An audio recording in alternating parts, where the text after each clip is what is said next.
presença de Jesus. Eu acho que eu vou voltar aqui. Eu vou voltar acho que o outro parágrafo é muito grande, é na continuação. Eu vou voltar aqui atrás, aqui. Como em tudo é indispensável. Eu acho que é bacana. Então, tá. Como em tudo é indispensável o preparo, o filho de Bernardone lembrou-se logo de conscientizar os companheiros da doutrina que haveriam de pregar, que a sua comunidade não poderia ficar somente num lugar, nem juntos os companheiros de lutas. Assim, como nas guerras, os soldados não devem ficar todos juntos.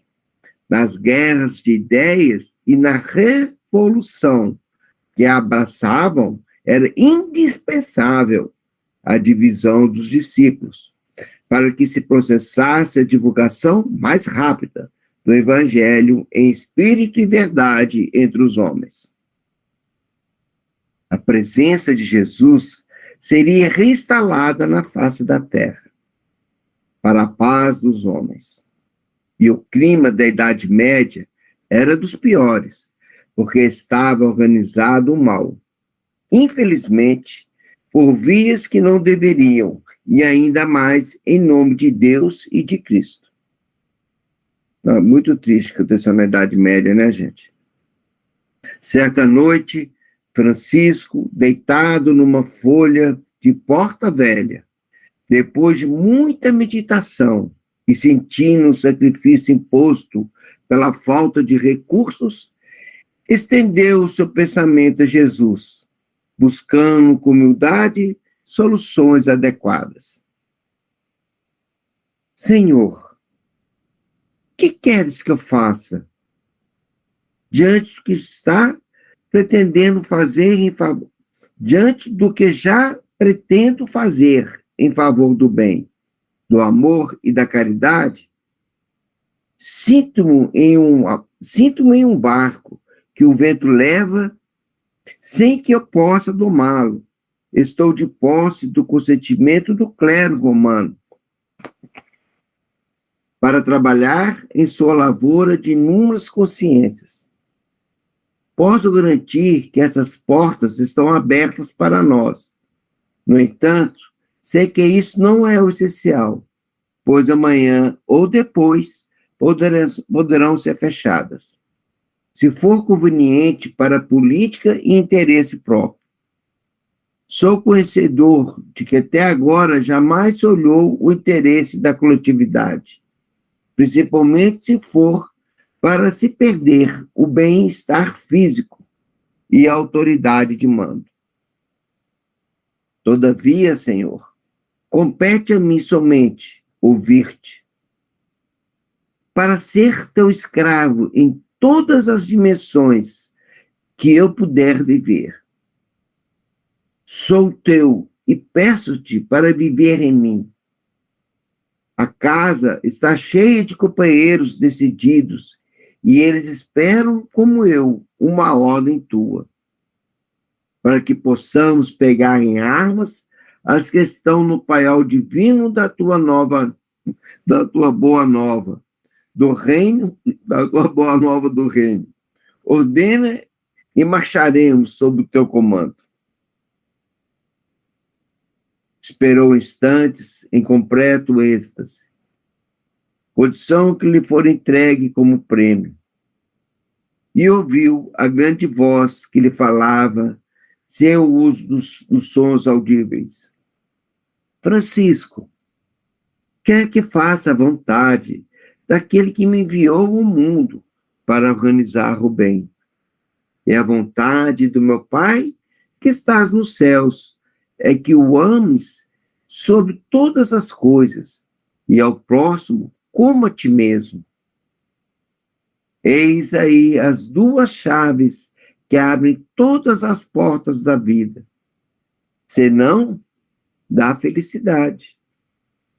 Sabes o que eu quero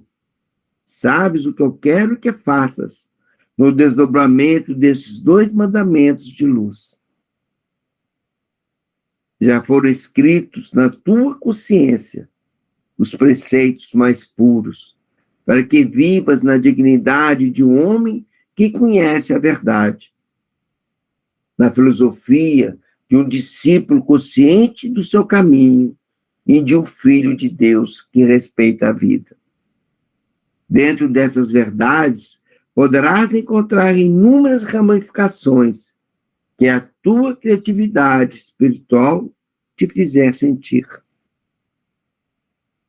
Além disso, no afã de renovar tuas forças e a de teus companheiros, devagarar a tua mente no tocante ao equilíbrio das emoções em todos os sentidos, organizando bem, em que falte a prática dos labores de cada dia, sem que falte a prática nos labores de cada dia. Deves pensar e falar na caridade, sem te esqueceres das obras, porque ela seja viva na lavoura de Deus. Deves incentivar todas as conversações nas quais o amor seja um êmulo dos assuntos, sem que te esqueceres da universalidade dessas virtudes, para que ela nunca perca o seu caráter de alimento do espírito. Prepara, Francisco, os teus discípulos, como eu te ensinei, e jamais deve esquecer essa verdade. Quem quiser ser o primeiro, que seja o último. Quem quiser ser o maior, que se faça o menor de todos. Conheça a tua têmpera nos compromissos assumidos, mas é sempre bom afirmar que ninguém realiza algo sozinho. Mas é sempre bom afirmar que ninguém realiza algo sozinho. E se o que manda não sabe obedecer, acaba ficando só nos caminhos que idealiza. Faze amigos, não pelo prazer de desfrutar da amizade, porém pelo dever da criatura que ama o próximo. Sois muitos, mas sereis muito mais na unidade dos compromissos. E deveis dividir, não por vaidade, nem demandas, mas por inteligência, para que o Evangelho seja conhecido com rapidez em vários cantos do mundo. Francisco prepara todos com conceitos seguros, sem pressa, e nunca impunha tuas convicções. Fala com amor e alegria. Fala doando, que receberás vida do grande suprimento. Exclui das tuas conversações tudo o que contradiz o amor, que vencerá sempre. Avante. Francisco de Assis suspirou profundamente, dormindo no mesmo instante. Já havia mais de 200 companheiros e havia urgência de uma decisão, pois as mãos precisavam trabalhar. No dia seguinte, Francisco iniciou, com toda a comunidade, o que hoje seria chamado de curso intensivo para o preparo de todos os frades. Eles precisavam compreender o que deviam fazer e falar em suas excursões, em todas as direções do mundo. Rômulo, só um minutinho. Eu achei muito interessante o que ele fala, né? Os 200, né? Já eram muito mais, né? E veio na minha lembrança, né? Quando a gente começou o grupo, né? Quando vocês começaram o grupo, né? Eram 4, 5 pessoas, né? Que passou por um período que quase se desfez, retornou e foi crescendo, crescendo. Outro dia a gente estava conversando, eu e o Ismael, né? Que a gente já tem 75 inscritos no nosso canal do YouTube, né? Que um dia a gente vai chegar a 100, vai passar de 100. E eu vejo aqui muita coisa semelhante ao que a gente busca fazer. que as orientações que no caso Jesus, né, passa para Francisco, são as mesmas que a espiritualidade passa para a gente. Eles dizem com palavras diferentes exatamente a mesma magnitude de pensamentos, os mesmos desejos, as mesmas aspirações. E quando ele fala aqui, precisa compreender o que tem que falar em suas excursões em todas as direções do mundo. Eu vejo exatamente o que a gente faz quando a gente se junta para irradiar. São as nossas excursões em todas as direções do mundo. E isso eu acho, esse pedaço aqui eu achei muito, contendo muito a nossa essência, o que a gente tá buscando, o que a gente está tentando fazer. E eu estava pensando aqui, o grupo encarnado, como já cresceu desde que vocês iniciaram essa semente, quanto o grupo espiritual ligado a esse trabalho já deve ter se multiplicado muito e muito mais. Pois é, quando ele fala 200, eu acho que aqui está o desencarnado também, viu? Não, é porque 200 é a turma que vem com ele. Não sei se ele vem 200 espíritos para encarnar com ele, por isso que ele fala no 200. Ah, sim. É uma benção. Essa parte de Jesus, eu percebi também esse ponto, Silvio, que você colocou, e eu achei bacana porque, então, ele estava querendo uma determinada informação sobre essa parte do curso, devia estar ali buscando inspiração e faz aquela prece sentida, né, que diz aqui que chega a entrar em êxtase, e essa mensagem de Jesus, é bem essa questão que o Silvio colocou, e eu achei bonito porque Jesus começa falando, né, ele coloca primeiramente o que precisava fazer, né, que é que ele coloca assim, né, quero que faças a vontade daquele que me enviou ao mundo para organizar o bem, né, e a vontade do meu Pai que está nos céus é que o ame sobre todas as coisas e o próximo como a ti mesmo. Eis aí as duas chaves. Ele começa dizendo, ó, ele provavelmente estava pedindo alguma coisa concreta, ele fala assim, ó, primeiro, faça isso, né, lembre disso e fique nessa ação, e aí depois a mensagem se percebe que é exatamente esse ponto que o Silvio, ele vai colocando, ele vai ficando cada vez mais concreta. Então, depois ele vai falando assim, sobre ele procurar estar sempre na conversação o mais alto possível, falando de caridade, falando sobre o que o que é ligado ao amor, ao bem, e aí vai colocando depois as obras da caridade, né, faça conjuntamente, seja o último, né, ele tem ali uma parte, quer dizer, ele não fala o conjuntamente, mas ele fala essa questão, né, que não se trabalha sozinho, ou seja, são todos, e aí fala da questão do, né, do servir, né, que quem quer ser o primeiro, que seja o que mais serve, seja o último, aquele que serve. Então ele vai colocando as informações cada vez mais concretas, mas começa ali daquele ponto, né, ó, primeiro, cumpre os mandamentos de amar a Deus sobre todas as coisas e o próximo como a ti mesmo, e aí depois vai dando, e aí depois ele vem com a informação concreta que é do curso. Então, muito bonito, porque às vezes a gente quer exatamente uma informação bem concreta, mas lá a informação começa, ó, né? Ame acima de tudo, e depois vão vindo esses aspectos concretos. E tem esse aspecto que você chamou a atenção aí, né, do que seja o último, né, como é uma exortação à humildade, né, faça sem aparecer, sem fazer propaganda do que está fazendo, simplesmente faça. Desde que todo mundo passe na tua frente, mas faça o que tem que ser feito, de coração. E não se importa se está sendo compreendido, se está sendo visto, se isso está enaltecendo as pessoas que estão ao seu redor ou a você mesmo. Simplesmente faça. Se preocupe em fazer. Esse é um ponto bacana sobre essa questão, e é um ponto que é muito importante a gente ver no nosso coração, né?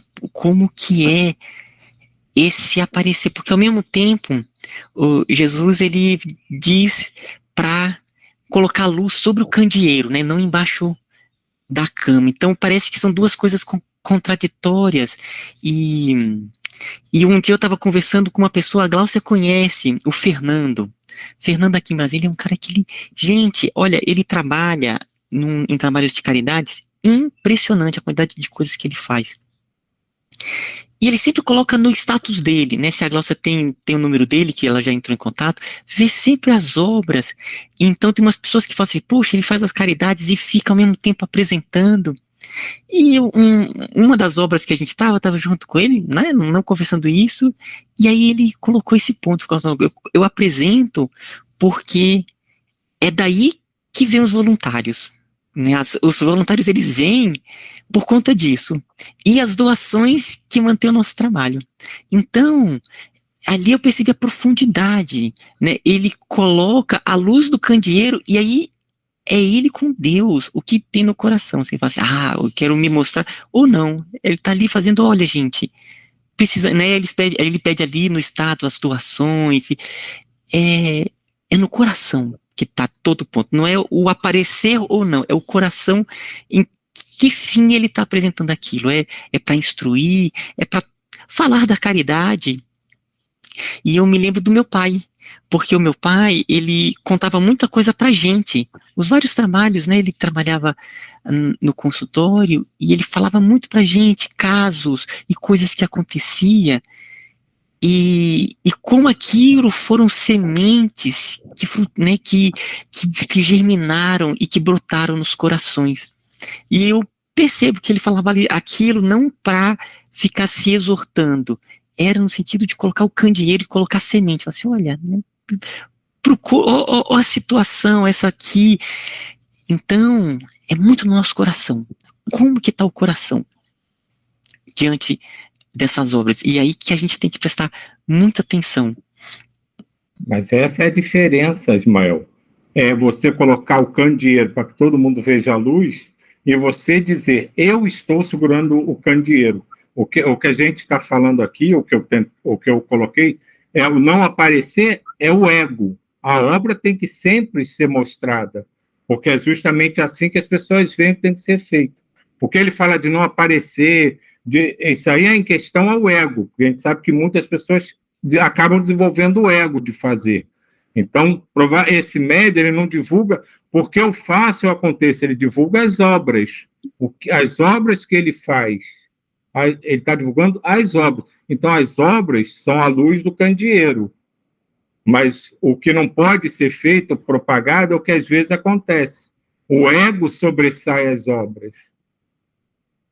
Quando a gente fala de ser um canal, é justamente deixar sair da boca, né, o que vem do alto, ter essa compreensão, né, o que se deve falar, né. Muitas vezes conversei com o Ismael, ontem eu estava conversando com o José Alves, falando quantas vezes eu falava assim, eu entrava na reunião e falava, tô falando demais, vou ficar calada.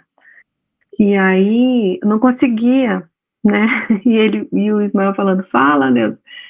E eu vejo que às vezes não é a gente, né, aquela coisa fica martelando ali na cabeça, porque você tem que falar, esse é um canal, é isso, o momento que é necessário, né, que vem um esclarecimento, às vezes vem por você, vem pelo outro, vem pelo Silvio, vem pelo Romo, vem pela Diva, Vânia, todo mundo, então quando você sente, né, ontem aconteceu, né, a neta não conseguiu se expressar e depois ela me mandou, eu tenho que falar, porque eu senti isso, que era um exemplo que o Romulo tinha dado e aconteceu, né, com ela a coisa mais linda. Então, e aquilo proporcionou toda uma rede, assim, né, de amor, né, de acolhimento, então foi muito bonito o que ela passou. Então, o seu canal é isso, tá livre, leve e solto para ouvir, né, a voz do Cristo, ouvir e transmitir o que seja importante naquele momento, não, e aí a gente vai deixar esse ego, né?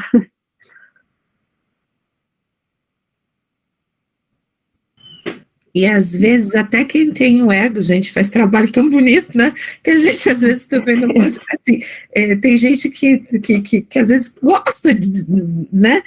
Vai estar lá fazendo. E tem gente que nem quer aparecer, mas também não está fazendo. E às vezes eu vejo isso, que tem pessoas que às vezes, mas fulano gosta de aparecer. Assim, tem alguns aspectos, né? Às vezes, mas está lá fazendo, gente, está lá trabalhando e está se doando, tá se esforçando, seja lá pelo motivo que seja.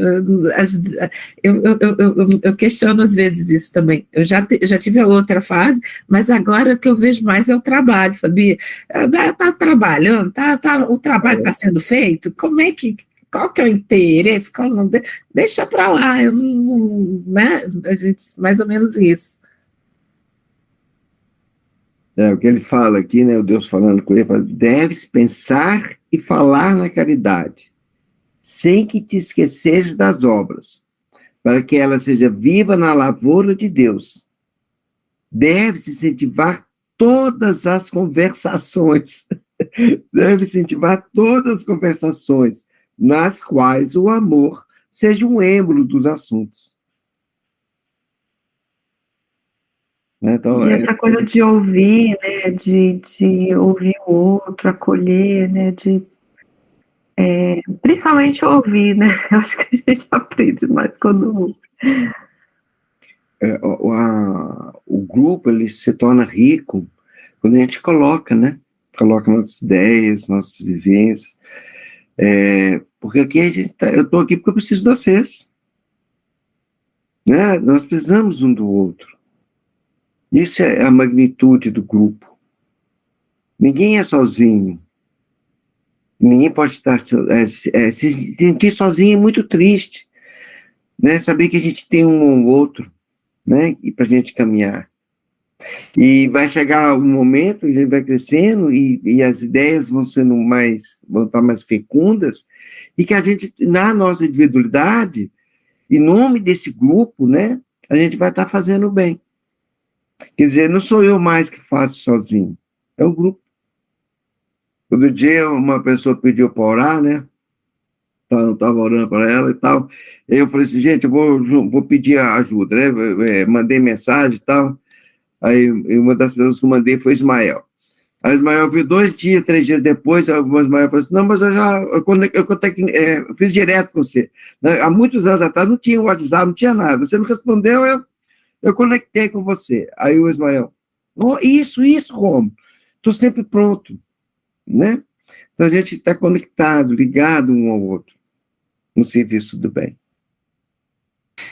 Isso é um ponto que eu acho bacana. Uma vez, eu conversando com a Edmara, que ela também falou isso, Edmara, olha, eu amo, né, vocês assim, tanto, pode se conectar, eu dou a permissão, nós estamos juntos. Aí ela, não tenho coragem, pode fazer, e às vezes acontece isso, e quem fazia isso também, a Vânia vai saber, é o meu pai com a Vânia. Às vezes nos trabalhos que ele precisava fazer, tinham vários trabalhos espirituais, aí ele, Vânia, eu me juntei a você, viu, ali para fazer o trabalho, e a Vânia fala, não, eu senti, né, Vânia, não tinha acontecido isso. E era interessante que eu tinha um horário, e eu entrava às 7 horas da manhã. Quando dava mais ou menos ali umas 8h30, mais ou menos, eu já começava a ficar assim, mais sonolenta. Eu falava, gente, o que está acontecendo? Que dava 9 horas, assim, tinha hora que eu apagava, sabe? Então, assim, eu falava que o doutor Vitor só me buscou, ele foi. Era muito interessante, né? Mas é muito bom, nossa. Mas claro que é bom ter, né? Se for uma coisa, nesse livro como não é, mas é ter a permissão do outro, né? Então por isso que eu falei com o Rômulo, fala. É bom ter um grupo, né? Saber. A permissão deve ser pedida sempre, inclusive espiritualmente, tá, gente? Por exemplo, eu posso conectar a Vânia, eu vou conversar com a Vânia, vou conversar com o mentor espiritual da Vânia, vou pedir licença e vou pedir ajuda. Não é chegar entrando, ninguém entra na casa batendo o pé na pedra, você tem que pedir licença. Né? Então, lembre-se disso. A gente está falando aqui em conectar e tal, mas tem que pedir licença. E Mentalmente. Você está falando, interessante, que era exatamente isso, né? Não era assim, de uma vez, não. Era aquilo. Eu lembrava do Dr. Vitor, né? Vinha aquela mensagem dele, né? Eu falava, esse horário está começando já a se preparar para os trabalhos, né? Então, já vinha na minha mente aquela ligação, né? Então, ali a gente já separava um pedacinho, só estava eu na sala mesmo, era mais tranquilo. Isso. Ficava eu na sala, né? Então, era maravilhoso. Gente, a união faz a força. Né? Então, nós vamos deixar um pouquinho da leitura para a próxima. Vamos fazer a nossa viagem astral. Segunda parte.